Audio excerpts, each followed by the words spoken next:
Hello everybody, and welcome back to the Chilluminati podcast, episode 233. As always, I'm one of your hosts, Mike Martin, joined by my beautiful boys in LA, Jesse and Alex. Welcome, gentlemen. Happy New Year! Whap, whap, whap. That's us. We made it. How was your New Year's, gentlemen? Did you do anything fun and exciting? Tell me about it. It's fantastic. I went to Vancouver, Canada. Great time. Did you go I gotta tell hunting? everybody. What's that? I was the Bigfoot. Everybody was hunting for me, man.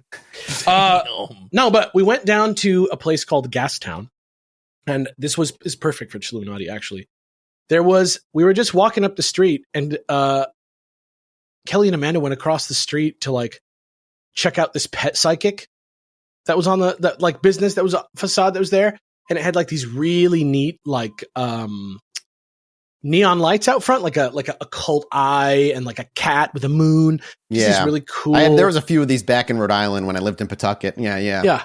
And then like the door opened. They were taking pictures in front of the lights, and then the door opened, and it was like bustling inside. It was like a speakeasy, and inside it was like a 1930s occult, like Cthulhu themed, like French salon style bar and lounge called Pet Psychic.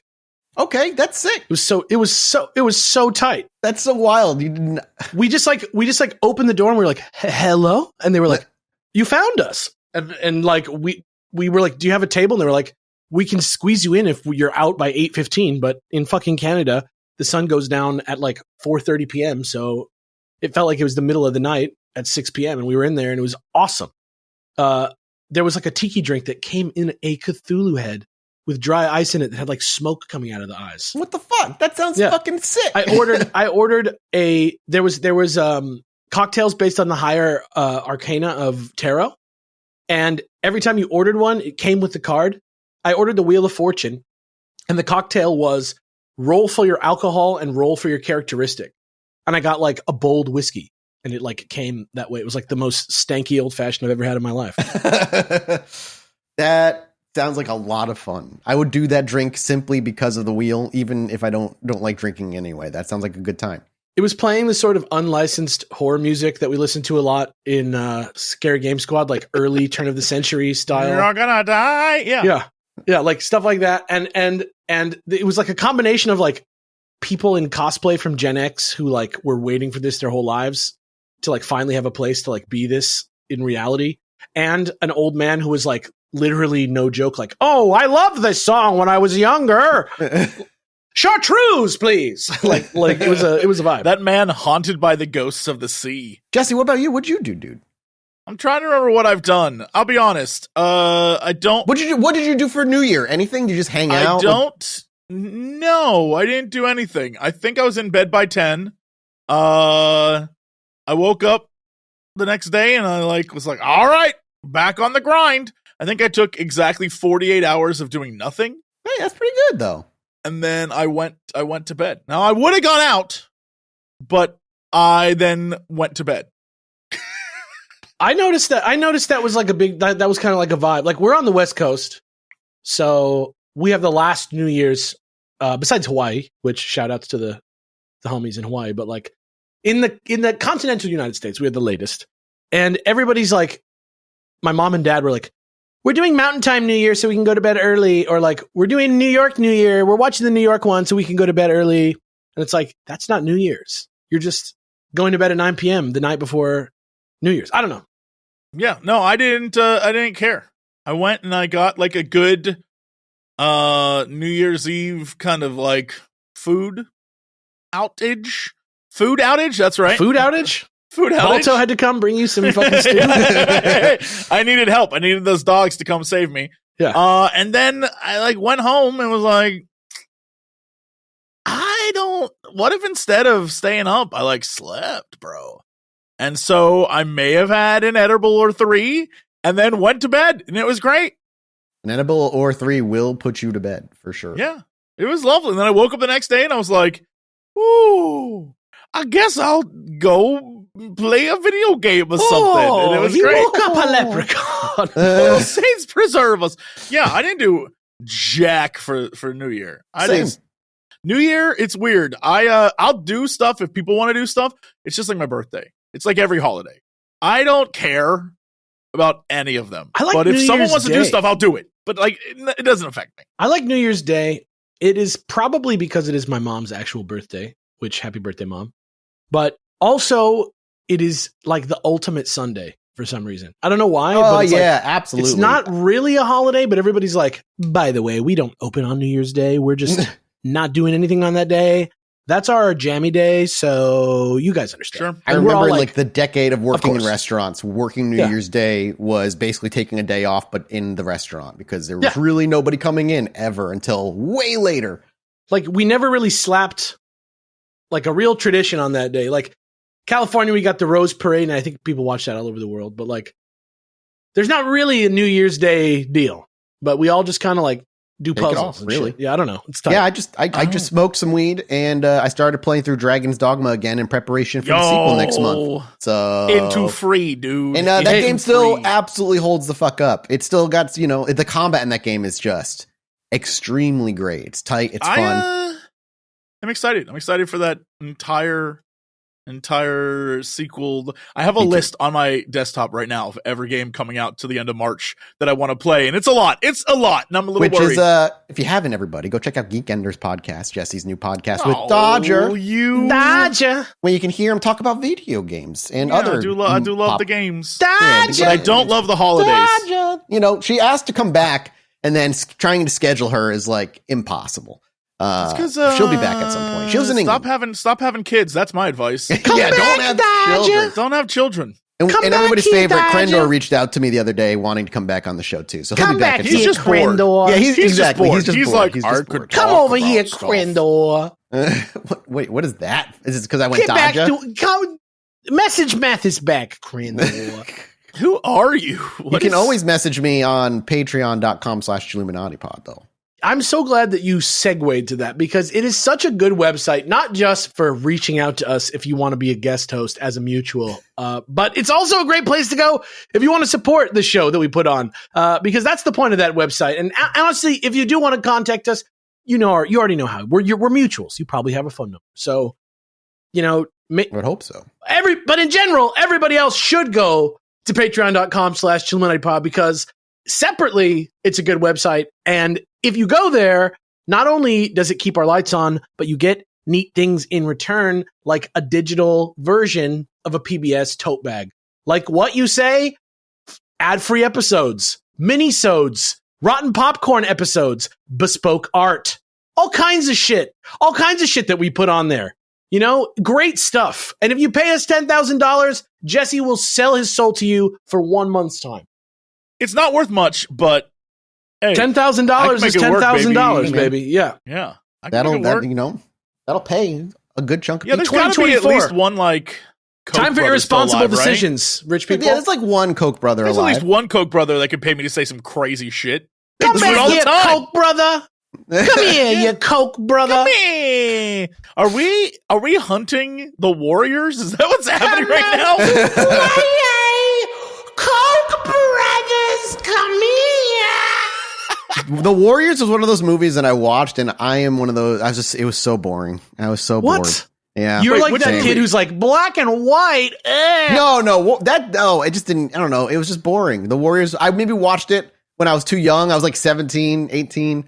When I worked at a video store for 7 years, I heard a lot of opinions from normie bormies about what they thought of movies. And the worst take, the most lazy worst take that anybody can have about a movie as a cashier from Blockbuster Video is saying that the movie is fucking slow. Get the fuck out of here. What do you mean? What do you mean it's slow? It's paced in a way that you don't like, and that's okay. Yeah. I think, Mathis, I don't think you could dig it. I didn't dig it. When they asked, can you dig it? You were like, I don't think so. I played the Rockstar game, though, and that was pretty good. Yeah, the game's great. The game's fire. Game was good. I also watched Thank You for Smoking randomly, and I didn't like that either. Are we just doing updates on like random movies that you've watched at certain points? We just got to talk. Welcome to the new year where the podcast is totally changed into a what are we doing in our daily lives podcast. Now, it's episode 233, boys, and it's a brand new year. And I'm excited for this topic because I have been wanting to cover and talk about covering this topic for a few years now. It just ended up being, Alex, you can probably relate to this.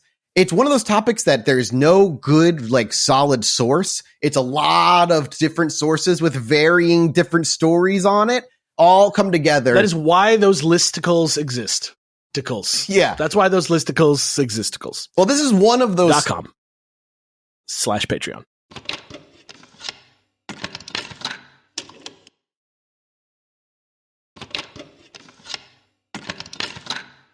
Is one of those examples, one of those conspiracies, if you will, that is kind of muddled in. There's a few strands of truth in there that we can pull on and we'll talk about, but it's hard to really pinpoint if most of this is true. It likely is not. That in mind, we're going to be talking about the Philadelphia experiment today. Yay! What a big one! It's one that's been coming for a while. It's messy. There's really no good source other than the one book that was published by the guy who claims that this was a thing.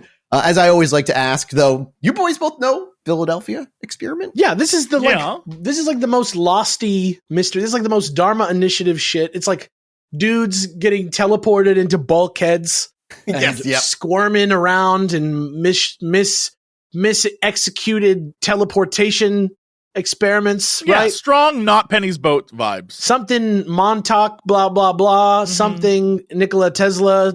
Correct. Something, blah, blah, blah. And the thing with Nikola Tesla and von Neumann, which is who you're referring to, two of them, depending on who you talk to, they may or may not have been involved, but for the sake of today's story and the sake of what seems to be the general consensus, they will be involved. So as we go through this, just understand this is my attempt at pulling a bunch of things together to create a cohesive narrative about something that is messy at best and absolutely fictional at worst, which is likely where it sits. But again, there are little nuggets of like actuality that kind of run through this, but we'll talk about it.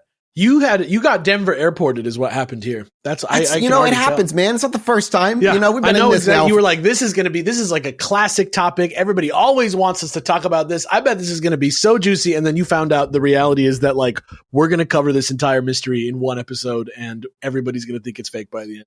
Oh, you are 110% correct. And this started like 3 weeks ago. And I'm like, this is taking so much longer than I thought it was going to go. Yeah. Welcome. So basically with the Philadelphia experiment, the story goes that in the fall of 1943, in the bustling naval shipyards of Philadelphia, extraordinary scientific discoveries happened. The Eldridge which is the ship's name, becomes enveloped in a strange green fog and voila, it simply vanishes before your eyes, only to reappear moments later, and then another attempt months after that completely change our understanding of physics and reality. To understand, this ship is 300 feet long and a 1,200 ton ship. This thing is fucking huge. This is like a big metal American warship, like a big. And we're in the middle of World War II right now, fighting, multiple fronts. This is like a big boy who's very important. This just goes to show you, when it comes down to which of these fucking things are the ones that everybody loves to trade and talk about and get excited about, it's just all about showmanship. It's all about the coolness of the fucking setting. This is already, this is riveting compared to half the stories we talk about in terms of like cinematic spectacle. Like, what are we talking about here? There's a movie based on this already. Yeah. It's called The Philadelphia Experiment. I think it's from 1984. I have not seen it. It just popped up in my research constantly. Have you seen, speaking of, have you seen that? You guys are more movie buffs than I am. I know that it exists, but I have not watched it. Okay. It actually plays a role. The movie plays a role in the story. The actual movie plays a role in this. Wait, what do you... Oh, no. Hold on to that question, Jesse. I can't answer you right now. Yeah, That's I know what the show is. I'm just gonna. So we're gonna go ahead and navigate through the fog of conspiracy theories, eyewitness accounts, supposed classified information. Was it a military marvel, an elaborate hoax, something entirely different? And we'll figure it out as we go through the most tantalizing and mysterious stuff surrounding the Philadelphia experiment. In the US, we're going to start in the 1930s. And in the United States in the 1930s, it was a vibrant place of colliding contradictions. While people were suffering going through the throes of the Great Depression, they were also, at the flip side, we're looking at people dancing to the rise of upbeat rhythms and swing and jazz at that time too. So people are, internally kind of sad, but externally a lot of the art and the music is keep people moving in a happy mood. And it was in this decade of weird hope and hardship that whispers supposedly began to stir in the scientific community, whispers about a theory that would change everything. At the heart of these whispers and murmurs was none other than Albert Einstein himself, the father of relativity and the dude with the craziest hair in the whole wide world. This Einstein at this point was already a legend for unraveling the mysteries of the universe, rumored to be working on something even more groundbreaking. And this is an actual theory. It's simply called the unified field theory.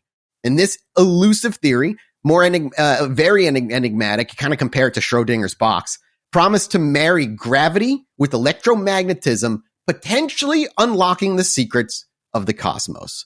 I don't want to be weird right now, but I do want to just highlight the similarity that this has to that sort of all one energy, gravity manipulation, electromagnetic alien UFO technology. I'm already going to say, I'm going to take that and say it's part of the episode, Alex. We'll get to that. Yeah, all right. This is tied into the UFO world, maybe even more so than just beyond the similarities in technology. But yeah, there is that kind of feel of like weird, like everything's kind of related. And I'm going to try here to give you like what this theory is in a way that hopefully like I got it right and maybe made sense. But basically, so Einstein, as far as we know, spent the latter part of his career working on this unified field theory, aiming ideally to unify at least gravity and electromagnetism into a single framework. The idea is like, we know we can like get electricity from magnets or magnetism, but so he's trying to basically put an umbrella and say everything is related to everything. Like it's all one thing. Sure. But despite Einstein's efforts, as far as we know, he was never able to successfully do so. He never was able to develop a complete and working unified field theory. Or so they'd have you believe. The search for a unified field theory, or a quote unquote theory of everything, as a lot of people other people call it, it continues to today be a major goal in physics. Modern approaches to this problem include string theory and loop quantum gravity, but as of now, a fully successful unification of all fundamental forces hasn't been done yet. We haven't gotten there. The quest for such a theory is one of the more ambitious and challenging things to do in the field of theoretical physics. So this unified field of everything sits at the core of the Philadelphia experiment as a whole. And while the rest of the world was learning about the jitterbug, Einstein was allegedly deep in thought, his brainstorms perhaps as electric as the swing bands of the era. Because all I can think about when you do swing dancing is like swinging the women from one hand to another. And that's all I can think of. Is that how you see that? Yeah, swinging the women? Yeah, they like do a little spin and they're dressed, and swing on the other side. Swinging the women. Swinging the women from one hand to another. Swinging the women. That's how I think about it. I don't know what to tell you. The unified field theory remained shrouded in mystery for him, as it was never published or peer-reviewed. But in the hush-hush corners of supposed scientific gossip, it was said that this theory could do the impossible. Bend light through the manipulation of electromagnetic fields to be able to render something invisible to the naked eye. So cloaking technology, essentially. This ability to and I feel like that idea has been used in movies many, many, many times. Bending light? Yeah, bending light as a way to cloak the thing in front of it. I don't even really understand how you bend light, to be honest. Well, that's why the theory hasn't really come to fruition yet. It's hard for me to conceive exactly of what it is to bend light. Well, we know we can bend light just through like a glass of water, for instance, right? Like that's an example of light kind of being bent and distorted. But like other light just doesn't get bent, right? You know what I mean? Like, would it make you invisible to bend some of the light? I don't know. Yeah, well, I mean, if you could control the way the light is bending, I imagine, and which way it's refracting, possibly. Yeah, but I don't know. I don't know. The real deal is this is like me just like stoner brain thinking about this, but like, it's exactly. just, I don't really understand. I always think about people saying bending light. I never really understand what bending light means. If you're of age in an illegal state, honestly, this is a great episode to just light one up, enjoy, throw on something, and just go for a fun fucking ride. And if you're a physicist, this is a great time to head over to reddit.com/Chilluminati pod or Chilluminati. What is it? r/Chilluminati pod. Yeah. And illuminate me on what theoretically bending light could possibly mean. That'd be great. I would love you to explain how we got it all wrong. in a simple way. Yeah, that's all. Eli 5 me. That's all I need. I'm interested. In a simple way. Now I'm we're not fast smart. forward. I'm not that smart. You're very smart, Alex. Don't let anybody else tell you. I'm smart in other ways, but not about physics. Physics, I don't have a lot of intelligence about. All right. Well, we're going to fast forward now out of the 1930s and into the 1940s, the early 1940s specifically. We're now in an era where the world has turned a very dark corner with the onset and the thriving World War II. In the midst of this global turmoil, the U.S. Navy, it said, was pursuing a war strategy ripped straight from the pages of a science fiction novel. And this, other than being known as the Philadelphia Project, had a codename called Project Rainbow. And this ultra-secret endeavor aimed to apply the principles of Einstein's theoretical musings to something startlingly practical and, if successful, frighteningly powerful. Cloaking a naval ship not just from radars, but from just your very eyes, disappearing in front of you. And by mid-1942, this project allegedly began to take shape in earnest. A man by the name of Dr. Franklin Reno, a name that would later be whispered in the same breath as the experiment, was rumored to have been brought in to turn this theory into reality. Reno's existence and role are as much a part of the mystery of the experiment itself, with little concrete evidence to confirm his part in any of the unfolding drama. And just to give you a quick list of names of people who were supposedly heavily involved in this. Obviously, Dr. Franklin Reno. We're looking at Albert Einstein. We've also got Nikola Tesla was supposedly involved in this. Tesla was, if you didn't know, famed for his pioneering work in electricity and electromagnetism, sometimes said to have been involved in the initial phases of this experiment. According to some, because he was dead by the time this experiment was kind of happening. I think he had died by then. According to some versions of the story, Tesla was given the responsibility of applying his expertise in electromagnetism to achieve the goal of rendering the USS Eldridge invisible. However, Tesla died in January of 1943, and there are no reliable historical records linking to him to this supposed Philadelphia experiment. We also have involved John von Neumann, a renowned a mathematician and physicist, Hungarian. He is also sometimes cited as a participant in the project, and this suggests that von Neumann continued the work after Tesla's death, applying his own expertise in quantum mechanics and computer science. Von Neumann's involvement is often mentioned in relation to the supposed bizarre effects on the crew members, like mental disorientation, the physical embeddedness of people within the ship itself, as these were thought to be the results of tampering with quantum realities. Just, again, to kind of wrap that in there. And then two other people that are going to be important to the story overall, a man by the name of Morris K. Jessup. This guy was an astronomer and self-proclaimed ufologist. Jessup is an important figure in the spread of the Philadelphia experiment story, and we'll get to why later. But after receiving correspondence from a man by the name of Carlos Allende, he became one of the first to publicize the alleged events in his book, The Case for the UFO, which we will be referring to later. Then there is Carlos Miguel Allende. He's a somewhat kind of enigmatic figure. Allende also we'll get to that in a minute. He's got another name he goes by. Is the person that's most responsible for publicizing the Philadelphia experiment. He claimed to have been a witness to the experiment while serving on the merchant ship SS Andrew Forsyth. His letters to author Morris K. Jessup, the guy we just talked about, in the 1950s is what brought this story to the public eye. And this guy's name actually isn't Carlos Miguel Allende. His name is Carl Allen. Allende? He's a white Carl Allen. He created this fictional name for himself when he was writing the whole stuff involving the Philadelphia experiment. It's Carlos Miguel Allende. And he's just my dad. The reason he ended up coming forward and making it known it was him is hilarious, and we'll talk about it at the end when we're kind of wrapping this up. He's just my dad walking into a Mexican restaurant. Let me get dos enchiladas, por favor. Agua con gas. Yeah, everybody out here in Texas too. As 1942 eventually kind of gave way to 1943, we had a set stage for something potentially extraordinary. In the Philadelphia Naval Shipyard, the USS Eldridge, a Cannon-class destroyer escort, awaited its role in what would become one of the most tantalizing tales of military lore. The ship, like a character out of a Houdini act, was being prepared for a performance that would baffle and bewilder, a vanishing act on an unprecedented scale.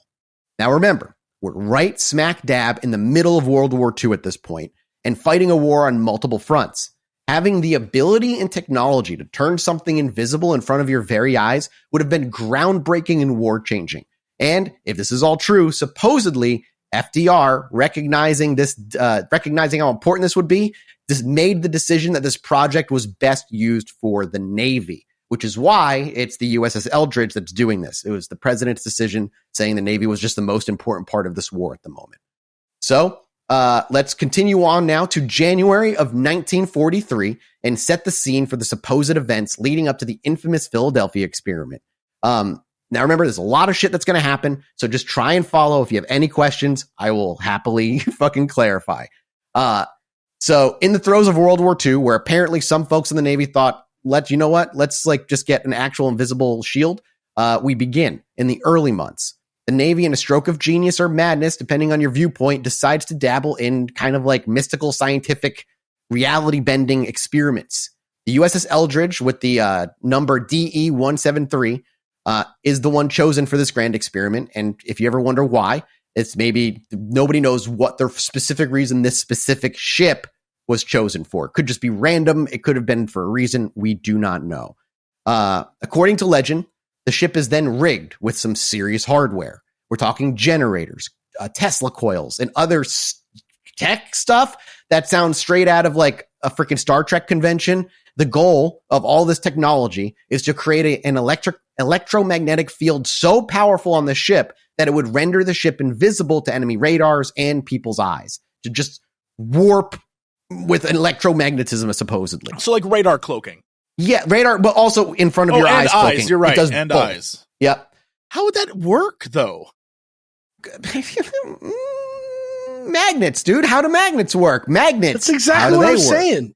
But like, what scientists would be like, you know what? Electromagnetism, if we do it enough, you just won't be able to see it. Like, that's not even how that works. It's they're trying to apply the unified field theory, and I don't know how they're doing it. Technology is what. Like, my brain. Like I'm no scientist who digs to the center of the earth to save the planet from a not spinning core, but I'm pretty sure the entire plot of that movie is like, the entire planet's covered with an electromagnetic field, and it prevents us from bends the light around you. The electromagnetic field bends the light around the ship, causing it to become invisible. Okay. All right. Thank you, Alex. That's the attitude we need here. I'm picturing a Klingon warbird. Just yes, yeah. Looking at well, not. I mean, Klingon, yeah, but it also never works out well for them. Or Romulan warbird. They always end up getting their gas detected, like the tailpipe, and then they get blown up every time. It's true. Well, we'll see if this really works for them. I don't know. Maybe it will. Maybe Picard it won't. Was there, he would have seen through this whole thing. Dude, are we talking Picard from TNG though, or Picard from Picard? Because if Picard from Picard, same guy, he ain't gonna see shit. What do you mean, same guy? He's busy dealing with the androids of androids. And he is an android now, but a flesh android that ages. Shit. Apologies to Klingons and Romulans. I didn't mean to mistake you for each other. Space racist. In fairness, neither of you exist. I mean, that is fair. You're going to get an angrily worded letter from the Klingon Empire, my friend. And I will not be able to read it, and I will not look it up. They will be like, Kapla, bro, Kapla. Kapla. So as we move through the winter of 1943 into the spring and summer, the thing is now fully decked out, and rumors are beginning to swirl around the naval yard like crazy. Whispers of weird experiments, mysterious unknown scientists, and Einstein's secret recipes for bending reality. The sailors look at the Eldridge with a mix of curiosity and maybe even relief that they're not part of that ship's How much crew. time is this we talking about? So when we talked about them decking the ship out was the beginning of January 1943. Now we're looking at about July is when the first test, I believe, happens. How close is this to like the general public? They're decking it out in the general public, but the general public doesn't know what it's being decked out for, which is why the rumors begin. They see scientists. But the green gas and all that happens? No, that doesn't happen yet. That happened. They're not going to do it like in the freaking shore. They're going to take the boat out. And then do it. All right. So the brains behind this operation are said to be, like I said, some of the most crazy, brilliant scientists of that time. And you trying to turn Einstein's unified field theory into reality. And so we finally move into now October. So October 1943, January to October 1st. This rolls around and it's time for the first attempt. The stage is set. The Eldridge is ready, totally decked out in weird tech. And the Navy's top brass are probably rubbing their hands together in excited anticipation. The experiment begins with a simple flick of a switch after they take the boat out. We imagine a flick of a switch, but as a moment happens, you hear the crackle of electricity. A weird, bizarre scene unfolds in front of you. The Eldridge is then engulfed in a weird greenish fog. Then, as if by magic or questionable science, it simply vanishes for a few moments, only to reappear right where it was a couple seconds later. Witnesses that got to see this reportedly saw the ship materialize out of thin air but beyond a few of the crew members feeling a little nauseous afterward, nothing of note seemed to cause any issues. In essence, a success, if a shortly lived one, as it only was a couple seconds, but it happened. They did it. They made it work. So they decided to bring the ship back on shore and spend the next few months putting more technology on the ship. They put in more Tesla coils and other technology that bends electromagnetism and prepared ideally for another attempt a few months later that would work. Wait, so was there any science in the number, or were they just more? More, Jesse. More. They were like, well, we got it for a few seconds, so if we just put more Tesla coils on it, we're going to be gone for a minute, bro.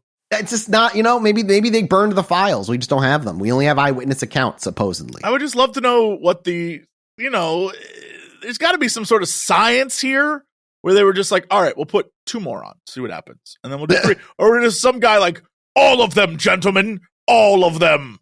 That seems crazy to me. No wonder people was in bulkheads and stuff, according to the story.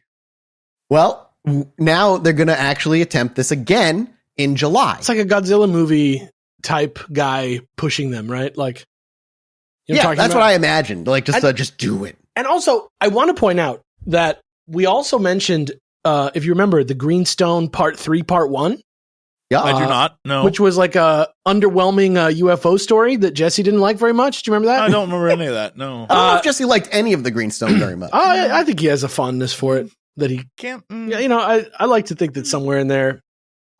Anyway, there's $10,000. The story is about they're driving and they have a UFO encounter, and what appears around them as the UFO-y part of the encounter occurs is a rolling yes, I remember this. Yep. 6 foot high green fog.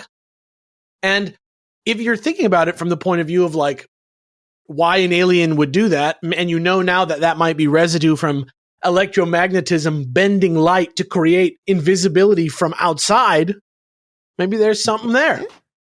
Just drawing parallels. Then you're going to need to help me explain this, because a few months later, after they decked it out with more technology, it was time once again to give the big old red button another push and see what happened. But instead of green fog appearing and creeping in, this time the ship simply vanished in a bright flash of blue light. Just gone. They went too far. They did too much. Like nothing there, or nothing there. Because this time it's gone. The ship didn't reappear, at least not where it originally vanished from. Instead, it appeared 400 miles away in Norfolk, Virginia. It just fucking absolutely just moved 400 miles. And so kind of like antibiotics, instead of discovering what they were intending to discover, They accidentally discovered teleportation instead. It appeared on land? No, near it in the water. Oh, shit. Okay. Success? Maybe? Question mark. As it teleported there, it would only sit in the water out there for a few moments before in another flash of blue light, just as mysteriously as it appeared in Norfolk, the Eldridge zips back to Philadelphia, where it originally departed from. The ship reemerges in another wondrous flash of blue light, but it's not quite the same. Something is askew, not just with the ship itself, but also the crew, who are beginning to experience their own personal hells the moment they return back to Philadelphia. But there we have the two experiments. The journey from January to October and October to July, giving those experiments and what ended up happening. But the side effects of the Philadelphia experiment are perhaps why this story is known as well as it is. It's where the line between science fiction and really fucking bad, terrible day gets blurred. And let's take a look at some of the post-experiment world of the USS Eldridge and its crew that sounds horrifying. And first, we'll just start with the ship. What ended up happening to the ship after this? Well, there was what was kind of like I kind of called just teleportation tarnish. The USS Eldridge, after its alleged jaunt to Norfolk and back, wasn't just your average ship anymore. It supposedly traveled through space and maybe time, and it ended up coming back with a weird like rust and wear and tear that it didn't have departing. Then the ship itself became a legend, an unwitting celebrity in naval circles and conspiracy theories. It kind of turned into a weird version of like naval Bigfoot. Supposedly every once in a while, somebody can see the Eldridge kind of pop into existence and then disappear again, even though that doesn't make any sense unless it was, I mean, times where, whatever. Then you got the magnetism stuff with the post experiment. The Eldridge supposedly had residual magnetic fields. Compasses would go haywire near it. The electronic equipment would just act up. It's basically like it was just frying a ton of different electronics out of just for what it went through. Then supposedly the Eldridge was also said to be shrouded in an eerie glow afterward, adding to its bizarre aura as like a weird ghost ship in a way. And just all the time? Yeah, just kind of like glowed all the time, very dully. Anybody take a picture? No, not just like no like temperature changes as far as I know. I mean, a picture, a photograph? Oh, no. Why would you have that? It's the 40s. It would just be black and white anyway. It glowed? But it was glowing. The whole ship was glowing? There's a super secret, top secret, super project. It was glowing and rusted? That certainly is in dry dock? A thing that I would love in to Norfolk, see. Virginia? Or in Philadelphia? No, Philadelphia, after it returned. That's there's a lot of people in that city. I mean, hey, man, I don't know what to tell you. I only know what the facts are, and I'm telling you the facts. All right. Facts? Fair Hold on. Purported facts. Hey, facts are facts, man. I can't argue with the facts. Yeah, exactly. You can't argue with facts. Facts are facts. Can't argue with the facts, baby.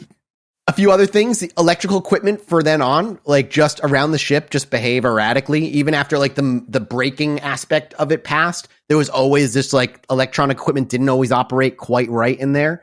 And then you've got the magnetic disturbances, as I said earlier, but also it was supposedly like would draw in metal objects, like an actual magnet. The ship started like pulling in metallic objects to the ship. It had like almost its own gravitational pull. Like a car or like somebody's No, like Jesus we're talking piece. smaller things, like small things. And it was not like it was stuck permanently. You could pick it up and pull it off the ship. It just had a weird like magnetic like a property. Yeah, okay. property to it. Yeah.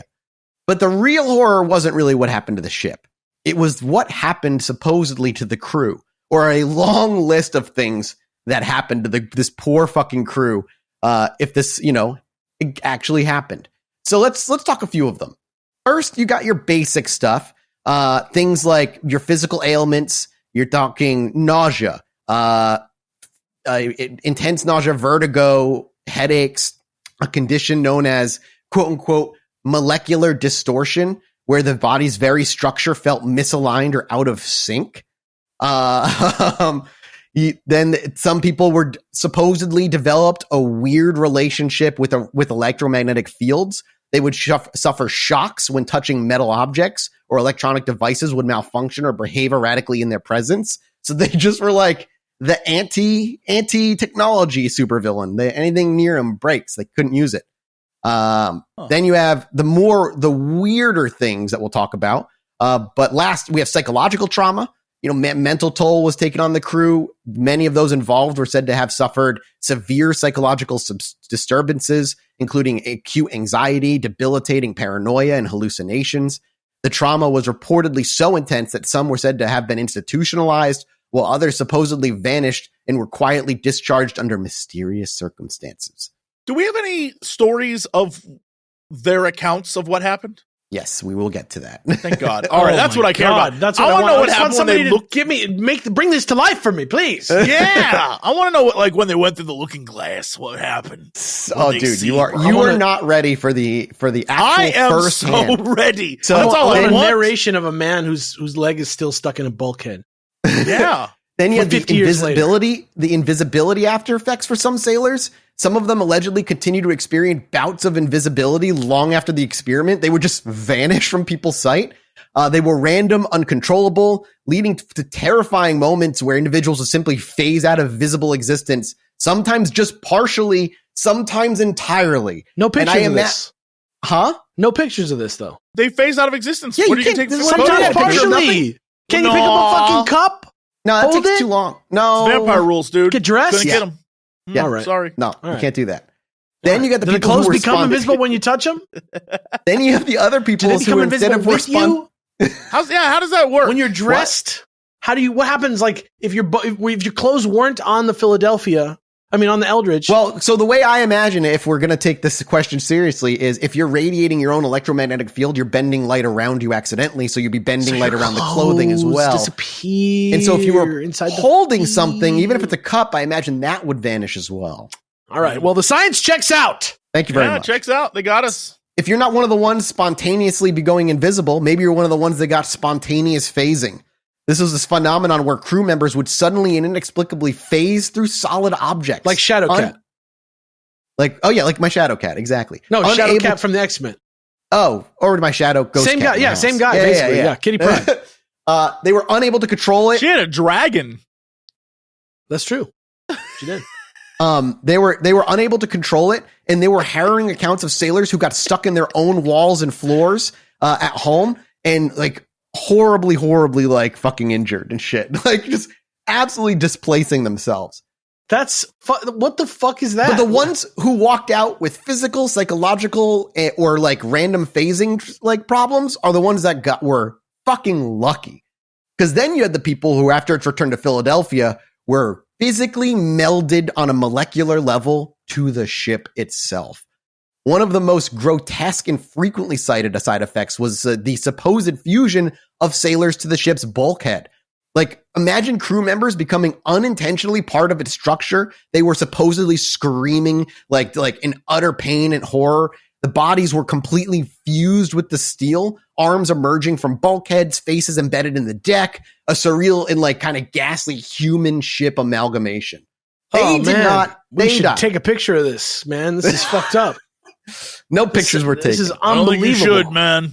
No. Plausible deniability. We can't let those guys suffer. You're right. Let's get out of here. USA. If you need to understand why they didn't do this, why they didn't take photos, just go watch the Star Trek episode where the A plot is Data having sex and the B plot is people getting stuck in the bulkheads. Remember that happened. They cared more about Data getting banged than people stuck in the ship.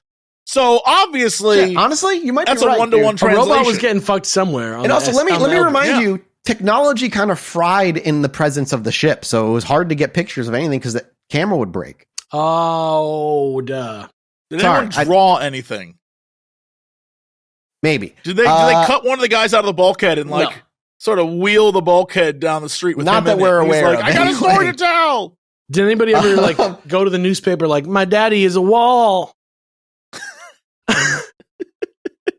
Then we have people who were burning from the inside. I got to just keep going. From the inside? Holy shit. Dude. So according to some accounts, they were basically, sailors would feel something like internal burning, and they learned that their very cells were overheating and undergoing some form of weird radiation poisoning that led to extreme discomfort in some extremely rare cases, Spontaneous combustion, baby. So they got so supercharged they just blew up?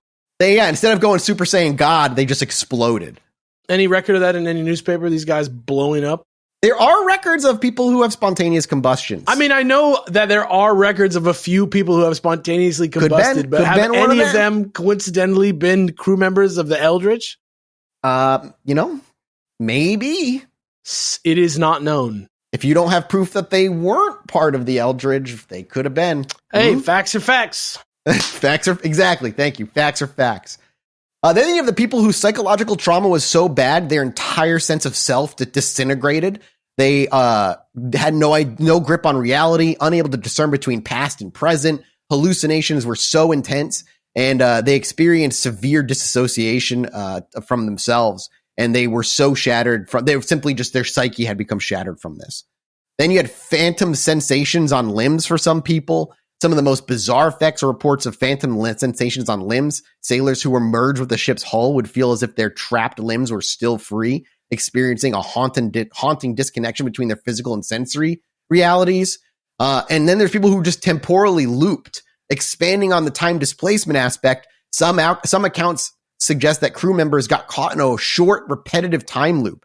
Imagine experiencing the same moment, almost like a Groundhog Day scenario, over and over and over and over, unable to break free of that moment. So you're sitting next to this guy. What are we looking at here? I just like a skipping record, He's stuck in that one place. Wait, what? Wait. Yep, like that. Wait, hold on, but what does that mean? It sounded like Emperor Palpatine electrocuting Luke Skywalker on the deck of the Death Star 2. Bye. Yeah. Wait, hold on. So it's not that. Wait, so are they experiencing a time frame over and over again, or is it like they're just trapped in 1 second? Like, I don't know. Okay, it's never specified. I mean, at least that's honest. It's not specified. I don't know. It is not known. Can you read it again? What does it say? Yeah, I gotta scroll back up. Yeah. So some accounts suggest that crew members got caught in short, repetitive time loops. So imagine experiencing the same moment over and over, unable to break free from an endless temporal cycle, a phenomenon that not only disorients, but also traps the individual in a slice of time. So it sounds like they get stuck in a moment of time. They themselves are there. So maybe nobody else is being able to see it. Okay, maybe they're just sitting there having breakfast, and then all of a sudden, I'm one halfway through a spoonful of chili, and then I'm like, oh shit, I'm back! Oh my god, thank god, I was stuck eating that fucking chili for 15 years! Oh god. Oh, that'd be awful. Yeah, that's terrible. Would you recognize it, though? That's the thing. I mean, if you're trapped in that moment in time, would you recognize it? In fact, if you were trapped in a moment in time right now, if this podcast went on forever, would we recognize it? No, we wouldn't. I've thought that thought many a time. Have you? Did I just blow my own mind with your mind? Kinda. It's the idea of time is a flat circle. Maybe we've just done this infinitely and we've never known. The same episode over and over again. I still haven't learned anything. This is it. This is where we live in eternity, dude. And then there were other people who literally just became frozen, almost like statues still. They would just be frozen, stuck, mid-sentence, mid-movement, and just stuck there, apparently aware of their situation and their surroundings, but unable to move until their body release fake weed. Is that what happens when you smoke fake weed?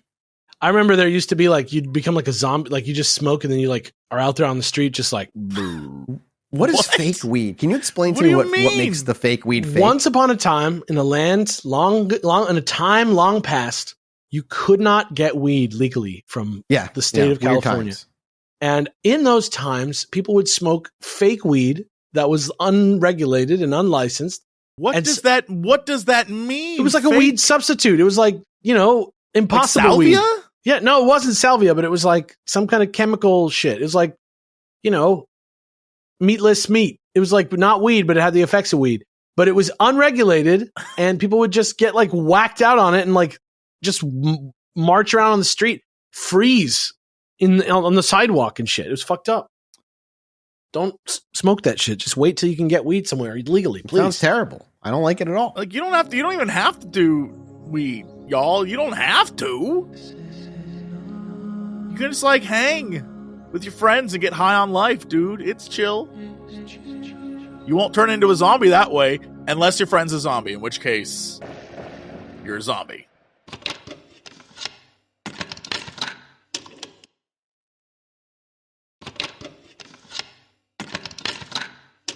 So those are the two full experiments, the attempts that we know of. I believe at that point, they decided, this isn't working. We got to stop this because they fucked up a ton of different people's lives in multiple different ways. And any known further experiments are not really documented if they happened, obviously, at all. We have a few eyewitness accounts, which we're going to get to in a moment. But also, we talked about how this is tied directly in a way to the UFO stuff. And that's what we're going to kind of jump into now. The primary connection between the Philadelphia experiment and UFOs can be traced back to the man I mentioned earlier, the author Morris K. Jessup. Jessup, an astronomer and early UFO researcher, wrote the book The Case for the UFO in 1955, which discussed unidentified flying objects and their potential propulsion systems. After the publication of this book, Jessup received correspondence from a man by the name of Carlos Miguel Allende, who claimed to have witnessed the Philadelphia experiment and provided a detailed account of the event. Allende's letters to Jessup introduced the notion that the technologies supposedly tested in the Philadelphia experiment, like invisibility and teleportation, could be related to the advanced propulsion systems of UFOs. This idea suggests that either talking about, baby. This is all from Carlos Allende, aka Carl Allen, aka the Zodiac Killer. What's his name? Arthur Lee Allen. This idea suggested that either extraterrestrials had shared such technology with humans, or that humans had independently developed technology similar to that used by UFOs. The connection was then further solidified when Jessup was contacted, and this is true, by the Office of Naval Research, the ONR, about a copy of the case of the UFO that had been annotated by unknown individuals and left for the ONR, this guy to find. These annotations contained references to the Philadelphia experiment and further linked it to alien technologies and UFOs. Again, it's annotated by people that are unknown. So he reaches out to the author of this book to see if he knows maybe who annotated it and whatnot, and he has no idea. This annotated version became known as the Varro edition, V-A-R-O. You can actually get a copy of, I think it's the original Varro edition or one of the OG Varro editions from back then for $7,500. I looked, it's expensive. This Varro edition, this book, is kind of like a key document in a lot of people's UFO conspiracy theories, intertwining the Philadelphia experiment with extraterrestrial lore. But those people are utterly wrong, and the book is not to be trusted as it is presented. And we're going to talk about why as we continue. Over the years, as the story of the Philadelphia experiment grew and morphed within the UFO conspiracy theory communities, it became part of a larger narrative that includes government cover-ups, advanced technology, and alien encounters. This narrative suggests that the experiment was either an attempt to harness alien tech or that it inadvertently attracted the attention of extraterrestrials. Again, this is also a time where UFOs are starting to become much more widespread, and in a few years, the Roswell crash would happen. In the twisting saga of this Philadelphia's nonsense, the ONR enters the picture in a chapter that's as intriguing as it is kind of unusual, involving a peculiar version of the book by Morris K. Jessup. So this is where Carlos Miguel Allende kind of comes in and becomes a bigger player through all of this. How long is all this after the initial event? This is in 1950. We're in 1957. This is happening. And the experiment took place in 1943. So over a decade later, 13 years after the supposed. Is when stuff finally started to come out, is what you're saying? Yeah, this is where supposedly, the Philadelphia experiment was, I think, maybe like a rumor or maybe just like a story. It's here in 1957 with this book that we get a lot of what we know today, and where a solid quote unquote the crystallization of it. Yeah. Yeah. It's kind of like we have a physical version of it with the notes. You can read the meme notes. Is matured, ready for harvest. So just for timeline's sake. Yeah. Please. For timeline's sake, because you were talking about Roswell, it would be after Roswell. This event took place before Roswell, but the information publicly put out was after Roswell. Actually, A decade after Roswell. A decade almost after Roswell. You are correct. Yes. Yep. Okay. All right. Dead on. So Jessup's book, The Case for the UFO, which just delved into the mysteries of UFOs on their own and their possible propulsions for technologies. It's kind of a book where he's just trying to like figure out what technology would work to explain the way these UFOs are moving, because we can't explain it. And while seemingly unrelated to the naval experiments in Project Philadelphia, Philadelphia experiment rather, it would soon become a pivotal link in the tale of the Philadelphia experiment. And that's where Carlos Miguel Allende, also known as Carl M. Allen, steps in, who was a mysterious figure who had claimed to have witnessed the bizarre events of the Philadelphia experiment firsthand. Allende reached out to Jessup with a series of letters, like I mentioned earlier, detailing this account of the experiment. He described how the USS Eldridge was rendered invisible, teleported, suggested connections to ET technology, and Jessup's interest was piqued, but the story was still far, far, far from the public eye. And that's when the plot thickened in 1957, when the ONR received a strange package. It was a copy of Jessup's book, but this wasn't just a normal edition of the book. The book had been extensively annotated by an unknown individual or individuals. These annotations weren't mere musings, but they were detailed discussions on the Philadelphia experiment, linking it to alien tech and expanding on the ideas Jessup had explored in his book that were simply referring to UFOs. This annotated volume, like I said, became known as the Varro edition, named after the Varro manufacturing company that later printed copies of this text, and was a bizarre amalgam of Jessup's original work and these mysterious external insights. The ONR's involvement was primarily due to their interest in these annotations, which were unusual in their depth and scope. The annotations discussed not only the Philadelphia experiment in detail, but also a range of esoteric topics, including anti-gravity and UFOs. So the ONR, intrigued by this unsolicited and cryptic manuscript dropped at the doorstep, decided to contact the author of the book, Jessup. And this contact between the ONR and Jessup lent an air of legitimacy, at least at first, to the at least official interest in this stuff, and added that kind of legitimacy to the Philadelphia experiment. And it suggested that perhaps there was more to this tale than mere conspiracy theory and science fiction. Maybe there's something at the root of this that's true.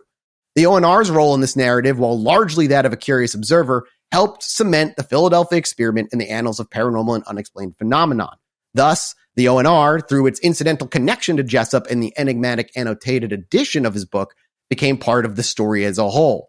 The thing is, when Jessup was called in to talk with the ONR about his book, he was handed the book that was annotated by these mysterious people. And Jessup immediately, upon grabbing the book and seeing it, recognized the handwriting of the book, because he had been getting letters from Carlos M. Allende for years, and it was the exact same handwriting. This guy is like the page master of this. Yeah, so it's all Allende. Allende's been like sending letters off baby. Yeah. And Jessup had no idea.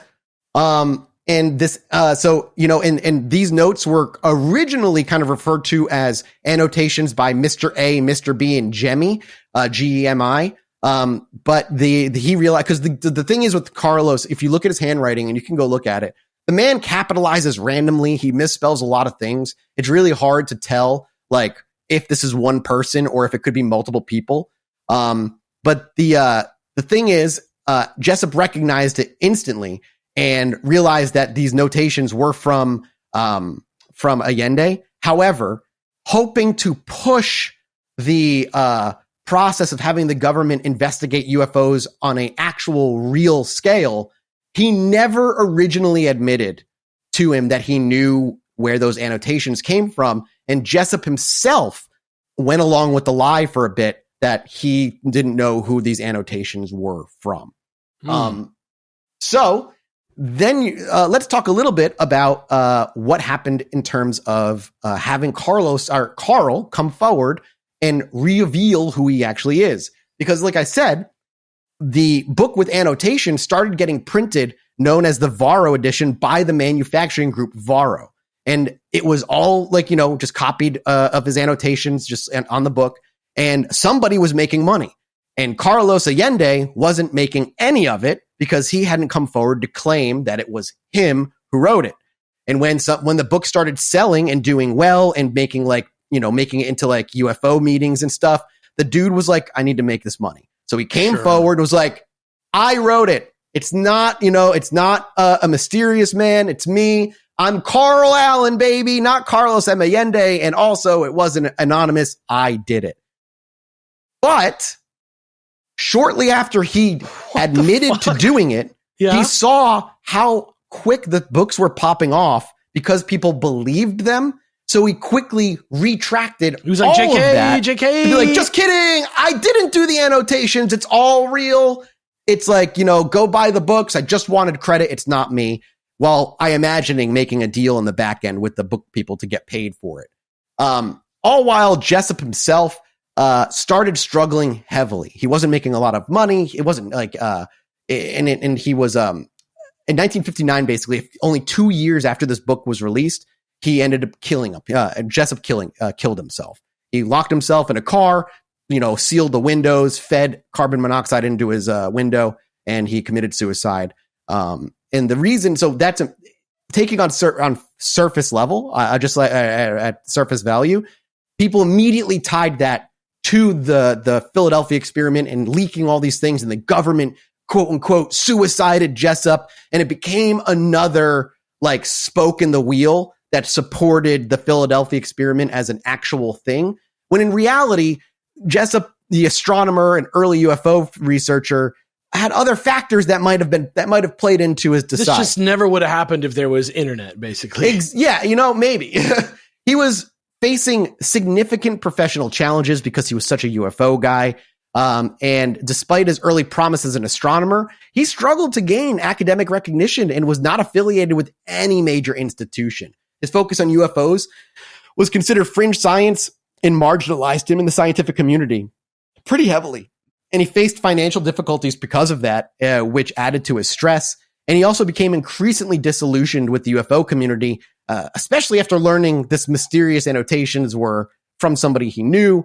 He was frustrated by what he saw as a lack of serious scientific inquiry, which is why he went along with the lie, hoping that they would put money into it if they believed that these people writing annotations were maybe like secret people with information.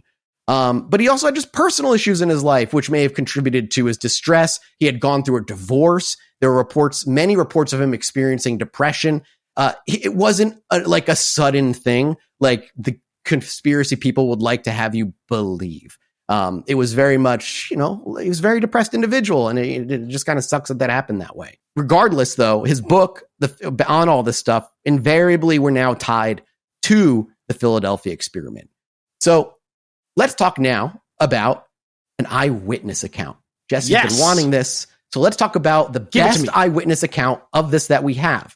And before we do this, before we jump into eyewitness accounts, what you've just said is that all of the stuff from the 50s is bullshit. That's only if you have a closed third eye. If your third eye is glued shut. I just want to be you gotta be like here, Doctor Strange opening his time stone, but for your third eye. A lot of what was the truth was actually just dude making it up. Maybe, because this eyewitness isn't Carl Allen. Facts are facts, baby. This is a different eyewitness. Okay? No, I'm here for this. This is the stuff I'm here for. Now let's talk about who this guy is. So it's important to note that this ended up being a little bit later than 1957. While the factors mentioned above provide some context to like what happened with Jessup, by the way, like his state of mind and time of death, I just want to make sure you like understand. The man was having troubles. He didn't fucking kill himself because the Philadelphia experiment jumped out there. Right. So now we're going to fast forward from 1957 to the 1980s, boys. We're now in the 80s. Things are great. The economy feels good, even though it's on a downward trajectory that would reach its actual like manifestation in the late 90s. Everybody's having a great time. It's a good time in the 80s. And so comes a man by the name of Al Bielek. Why does that sound familiar to me? Listen to the story. Maybe it'll ring a bell. All right. Long after the Philadelphia experiment supposedly had taken place in 1943, long after the book that talked about UFOs and had annotations about the Philadelphia experiment in 1957, now, in the 1980s, a man by the name of Al Bielek stepped into the limelight to claim his slice of fame. He came forward with an astonishing claim. Not only had he personally been involved and seen in the Philadelphia experiment, but he also had an incredibly story that linked it to other secretive government projects and first-hand account of time travel experiments. My man just went for it. He went. My man just threw the football as hard and as far as he could. God bless him. I mean, yeah, that's really, this guy was like, you know what? This is important. I need to talk about this. Now, you might be wondering, how come he only came through in the 1980s? Well, as I said earlier, the movie played a pretty big role in this, right? He was watching the 1984 film, The Philadelphia Experiment. In the movie, in a bizarre way, unlocked forgotten memories in Al Bielek's mind.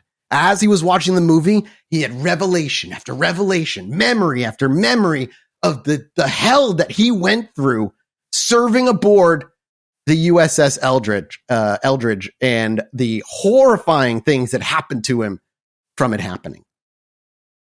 It stirred his memory, boys, because the movie... It like woke him up? Yeah, the movie like woke him up, really. It was like, oh shit, he remembered. He was like, wait, I saw that. That actually happened to me. Yes. And his brother. All right. His brother had the worst outcome. We'll talk about it.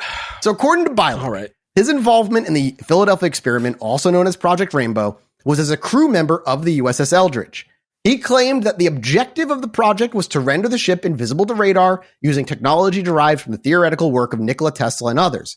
Now, it's important to know Bielek was lucky enough to be sat down by Einstein himself and be taught personally his theories and why he believed them to be real and true.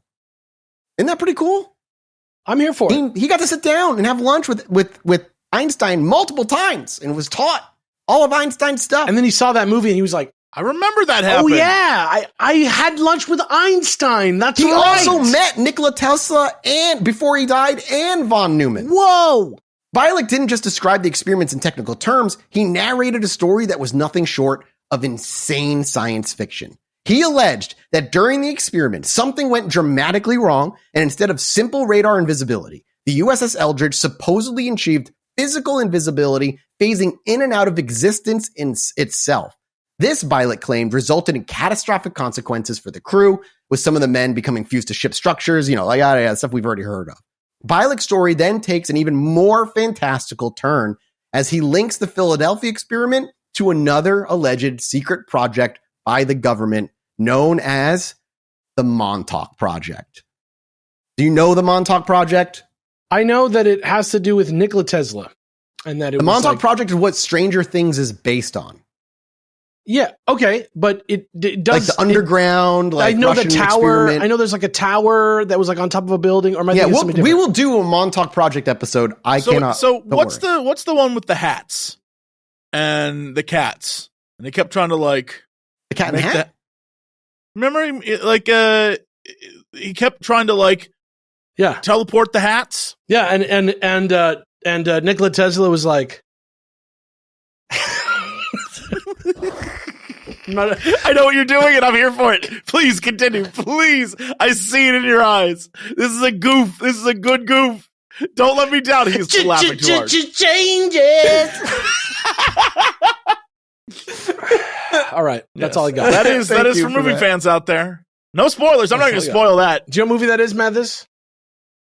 No. It's The Prestige. I haven't Have you ever seen it? So, no. You've never seen God, I want to watch The Prestige with you. Of all the movies that you're surprised I haven't seen, The Prestige is one? That's wait till you see it. Wait till you see it. Let's hang out and watch it. That's a good one. I mean, I'm down when I visit next time. We'll watch something.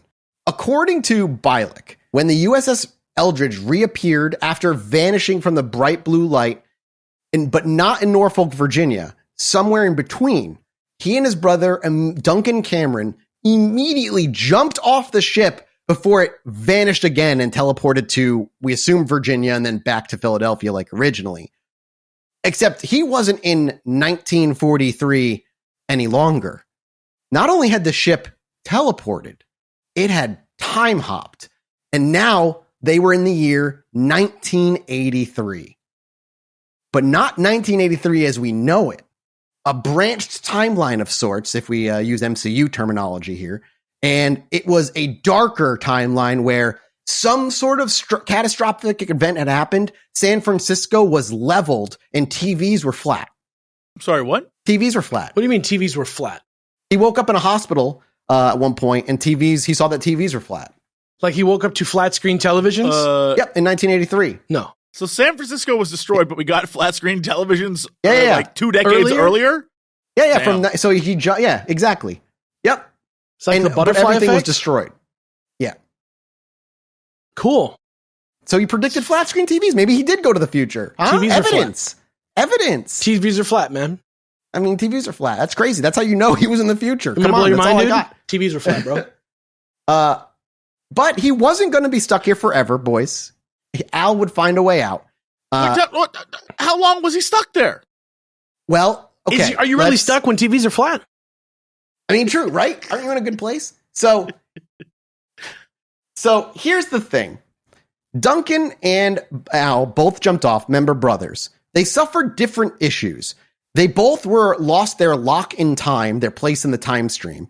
And for Bialik, that meant kind of feeling sick. He really wasn't able to, he was disoriented and he eventually passed out and found his way. And when he woke up, he was in a hospital, which is when he realized he was in like a cityscape and, TVs were flat. His brother, on the other hand. So he went from the East Coast to the West Coast as well? Yeah, teleported, time jumped, everything. Okay. But you know what happened to his brother Duncan? He didn't have such light side effects. He had time displacement to the point of every hour was a full year of aging for him. And he died. And then he woke up and it had only been one day. He lived a whole life. But don't worry, because the Montauk Project was also happening here as well. And they met up and met up with Al Bialik and brought him in. He began to work with the Montauk Project to get him back to his appropriate time. But the Montauk Project also was going to fix the error of his brothers dying. See, the Montauk Project took a couple of people that were working on the project and sent them back in time to 1950, where their job was to find their father and tell them he needs to have another child, because he already had his 2 kids, his son and his brother Duncan, and he needed to have another child. They convinced him to do so. He banged out another child, and the Montauk Project another child? Yep, and took the soul of his dead brother and placed the soul of his dead brother in the now newborn child, therefore ensuring like the same brother. Duncan gets to have a life through a different baby. But remember, it's kind of like a different timeline. Instead of his soul. What was the has lost all credibility for me. I don't know. I don't know what they used. I don't know what kind of technology they need to scoop This is like a soul lifetime. This is like a lifetime time travel movie plot. Yeah, I don't know why they didn't just go back in time and push Duncan off the ship before the ship teleported the first time. But they went back and convinced his dad. My expectations, Mathis, were we were about to hear about a guy who was in the military and he was on the ship when it all went down. And people around him are getting he's seeing crazy stuff and time and space is coming before him. And he's I don't know what's going on. And I had to fight and struggle to come back whole. It was the craziest shit I've ever seen. And what you gave us was Land of the Lost. Some dude just I went it's the time traveler's wife. I saw the soul of my brother. It's 11/22/63. Well, there are other accounts that what happened to his brother wasn't that he aged for every hour and died. Instead, Duncan got lost in time and kept time slipping like Loki in season 2. He just kept slipping to different parts of time, and they had to time hunt him and find him and take him and pull him out of time and put him back in his rightful time in 1943. So you can choose. Which one do you want? You get to pick which one of your reality They both suck. Here's the problem. They both suck. They're both I wish you outlandish. could see this show so you could see the look of sheer confusion that just washed across me and Jesse in a shockwave in 2 parts of town at the same time. All I wanted was the cool version of this where it's the movie version where a dude we're seeing all the crazy stuff happen and he's he made it out and he's fine, but oh my God, you should have seen what was going on. That's what I wanted. Instead you were yes. He's still in game today. Yeah, we got like the version that isn't the insane made up version. It's not insane and made up. The people who went back and put the soul back in, they were called time engineers. Okay. All right. Cool. That's a real role. So cool. Yep. Cool. Eventually, Bialik would, with the assistance of Project Montauk, would make his way back to his appropriate time on the original timeline, because all good vacations have to come to an end, I guess. And he re-enters the 20th century, memory wiped, ready to live a normal and happy life until the fateful evening where he viewed the 1984 film, The Philadelphia Project. And it all came back. It all came back. You can't permanently wipe a man's memory. It'll come back. Have we ever had an episode about like how we really need to deal with the mental health issues of this country? And like we need to just be better as a people. Americans? Treat people better. You mean we're like a global disgrace kind of vibe? Yeah. Kind of like we really let these people down. The obvious villains of reality. Is that what you're talking about? I feel like just something. It's almost every episode just reminds me a little bit more. I'm like, I feel like we let these people down in some way, but all right. Yeah. Sure. Time travel. Education. Yeah. Right? I mean, if we're able to teleport a ship, we're just His like... brother's soul was put in another body, that non-identical twin, just another body that many years later happened to look like the exact same brother. Exactly like... Exactly. Like, because that's how genetics works. Exactly like him. It's a plug-and-play scenario, like Legos. Yeah. Time is like Legos. Doesn't really matter as long as they fit It would have together. made more sense if he was like, I went to the future and and I took my dead brother and cloned him or put him in one of those, like, what does the crazy people on the internet talk about? Med beds? One of those? We should do an episode on med beds, by the way. That's loony stuff. Like, put him in one of the sarcophaguses from Stargate and he was fine. They had one of those in the future. Like, he could have just said that and everyone would be like, yeah, all right, that makes way more sense than we extracted his soul. And then went to the past, convinced my dad to bang out another kid. Which he banged out. Quick snap. And then that kid, who we grew up with, because in the timeline, they would have grown up with him. Yep. But then they replaced the kids. So that is a brother they knew that they got rid of to then bring the other brother back to life. That's insane. But let me say this. Would somebody who's lying come up with a lie so crazy when they could come up with something so simple as a med bed? Touche. Honestly, there you go. You can't really go back on that. According to Bialik, he was involved with multiple future experiments in the future of 1983, none of which make any sense. But eventually, through those experiments, they were able to return him back to 1943, where he was taken from and given back to his life through government manipulation. That's how his memory was wiped, he says. It was government manipulation to repress said memories. The only other, like, quote unquote, firsthand witness we have is a man who actually did serve on the USS Eldridge. This is what I'm here for. And his firsthand event is interesting in that there isn't one. He says that if any of this is true, they may have been testing new radar cloaking technology on the ship in some fashion. But beyond that, he did not confirm any of the bizarre, weird shit that happened. Only that they maybe were testing some sort of experimental radar cloaking device on the ship that he wasn't fully aware of. And that's the story of the Philadelphia experiment. Hey, that's it. That's where it ends. That's literally all of it. That's it. That's all there is on this. And could you believe there's a huge number of people out there who still think this is true? Why? It's crazy because it's like, when are you guys going to do the Philadelphia experiment? When are we going to finally find out? And that's clearly somebody who's read like a one-sentence synopsis of the Philadelphia experiment. Yeah. Because the moment you look at, I've tried to do this episode several times myself. It's impossible. It's just impossible. Good on you for finding all this shit, because damn, this did not happen. Now, it took, and I left out a lot, because there's a lot of information that just simply contradicts with one another. This is my best kind of put together timeline of the best and most quote unquote credible things out there that at least come from some person.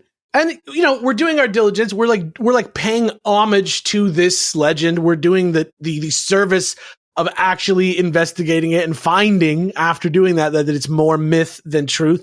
right? So what's wrong with that? Don't want to check out that old ass book, The Case of the UFO. Even with it's interesting to look at the annotations that were in there anyway, because it's just fascinating what he was writing down. But that's it. The Philadelphia experiment is done. We don't ever have to come back. There's nothing else to come back to. It was a fun time. It's a wild little story that has. I just need to add this because I had I'm curious to look what you're up. going to add because I'm curious what I cut. Well, so I wanted to look up an idea of just. So what do people think? Because you were saying, like it was hard to find information on. It was hard to do an article about. And I was like, there's got to be a solid wiki. The wiki is not solid. No, the wiki is not solid at all. It sucks. But it does link to a 1980 article from Fate. I assume Fate magazine in 1980. I imagine. And in it literally says, and I just wanted to just read this last bit because it is so good. Because it goes to what you guys were saying. Various book writers who have tried to get more information on Carl Allen found his responses elusive, or they couldn't find him at all. One reporter from Allen's hometown of New Kensington, Pennsylvania, interviewed his family and was handed a pile of documents and books, all scribbled with Allen's annotations. They described Allen as a fantastic mind, but also a drifter and master leg puller. You never want to be referred to as a drifter. Or a master leg puller. I mean, it depends on what they mean. Even the people doing book research on this were just like, there's nothing here. No. Which says a lot about this. Is like, if anything, this goes to it's like American what people folklore. are willing to believe and completely overlook. Because it just sounds cool. It sounds like Johnny cool. Appleseed vibes. It's like, fucking Babe the Big Blue Ox shit. It's not, there's nothing like what we're saying about just being like, who took a picture of this? Like, how come nobody spoke about this? The ship was glowing and nobody took a picture. That alone is enough. You know what I mean? Yeah. Yep. Agreed. It's fascinating. And like you said, the minute you start to try to dig deeper, it just becomes a sea of messy fucking nonsense. It's so hard to just like trace a timeline where and how this the went. Story is on a surface level very cool. Like, honest, I was like, I want to hear what's going on the ship. Like, it makes for a good story and a horror story as well, which people love. 100. And so you combine it all together, and it's like sci-fi and weird, and who knows? It is the exact same vibe except that's terrifying. But it's the exact same vibe as watching like any sort of like sci-fi space Event Horizon-y style movie where you're just like, what the hell am I watching? That's what I imagine that story is. And the minute you dig beneath the surface, you're like, oh, there's nothing exciting here. It's all rather depressing that people really buy into this existing, because it really doesn't. No, it doesn't. I mean, the guy came forward and said it was me who did it, and then retracted it as quickly as he fucking could because he was like, oh, money. Like, this is one of the few situations where you can actually see somebody who is like, money, I'll change what I'm doing specifically because they're selling books with my shit in it. It's wild. So I'm glad it was done. I'm super fun topic. It's been one on the radar for a while. Knock that sucker out. And that's it for the episode. So thank you guys so much for joining us this week. We'll be back next week with a brand new one, but we're going to go do a mini-sode for patreon.com/Chilluminati pod. Video version of the $20 tier, audio version of the $15. Oh yeah. Oh, and I'm going to leave you a little tidbit. We might be doing a little teaser for some merch. A new Mothman run might be in the works for the plush. Is this the teaser now? Mothman? Of Mothman. There'll be some changes to him, his design. We'll see. We might see some color changes for fun. But we might have a new run of the Mothman plush because people have been asking for it a lot. So we're going to try and get that going for you. All right. Thank you. Thank you guys so much. And we'll see you next week. Goodbye. Anyway, me and my wife were sitting outside indulging on our porch one night, enjoying ourselves. I needed to go to the bathroom, so I stepped back inside, and after a few moments, I hear my wife go, "Holy shit, get out of here."